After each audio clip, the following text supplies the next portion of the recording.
Bonjour, je m'appelle Benoît. J'ai créé un site qui s'appelle surf-bls.com où je dévoile des conseils pour t'améliorer un surf à travers quelques petits tutos.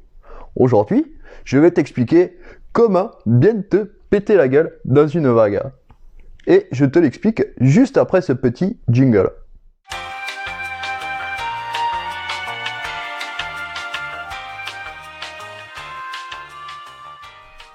Alors, première chose à retenir, a fortiori, bien tomber, c'est tout d'abord éviter de tomber. Ça commence par choisir ses vagues. À moins d'avoir un penchant sadomaso rubrique moustache, eh bien, ça ne sert à rien de prendre une vague qui, de toute façon, va t'exploser les membres. Si tu vois qu'elle n'est pas adaptée à ton niveau, ou qu'elle ferme, j'entends par là que son déferlement n'est pas régulier, ou qu'elle pète complètement, qu'elle barre, eh bien tu n'y vas pas, tu te calmes. Première situation, la vague est irrégulière, donc ça ne sert à rien que j'aille me péter les membres là-dedans, puisque je vais rencontrer des sections qui vont me déboîter. Deuxième situation, la vague barre, c'est-à-dire qu'elle pète entièrement d'un coup. Vous voyez bien que là je vais me faire éclater, là aussi et là aussi. Donc, je n'y vais pas. J'attends la vague de la troisième situation, celle qui ouvre, c'est-à-dire qui me laisse la possibilité de surfer sans me faire défourailler. Alors, si tu tombes, parce que évidemment ça va arriver, faut pas se mentir, même Kelly Slater lui il tombe, eh bien tu te détends, relax, limite tu souris sous l'eau. Et le fait de sourire va envoyer un message à ta caboche qui va te dire c'est bon, c'est cool, pas besoin de s'exciter. Parce que si tu paniques mon grand, tu vas perdre ton oxygène plus rapidement. Tu vois, si tu réduis tes mouvements au strict nécessaire, comme dans le film Le Grand Bleu, eh bien ça va calmer ton rythme cardiaque et ton besoin d'oxygène. Regarde bien ce schéma que je t'ai préparé. Si je suis en train de sourire, cela va m'envoyer un message à la caboche qui va me dire je suis zen. Ensuite, parce que je suis zen, je vais être calme et réduire donc mes mouvements. Et parce que je suis calme, mon rythme de cardiaque va s'abaisser, me laissant la possibilité de ne pas finalement dépenser mon oxygène plus que nécessaire dans une situation critique a fortiori.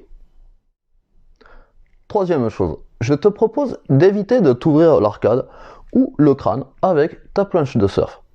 Pour cela, quand tu tombes, essaie de sauter loin de ta planche ou de l'éjecter loin de toi.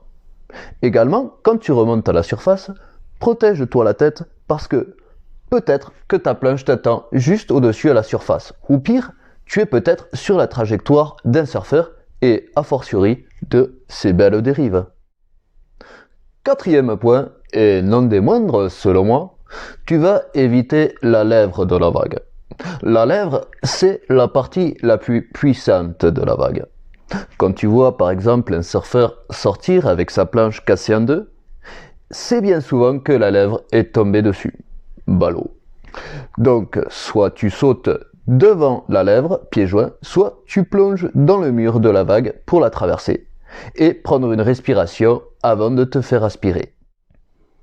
Cinquième chose à retenir.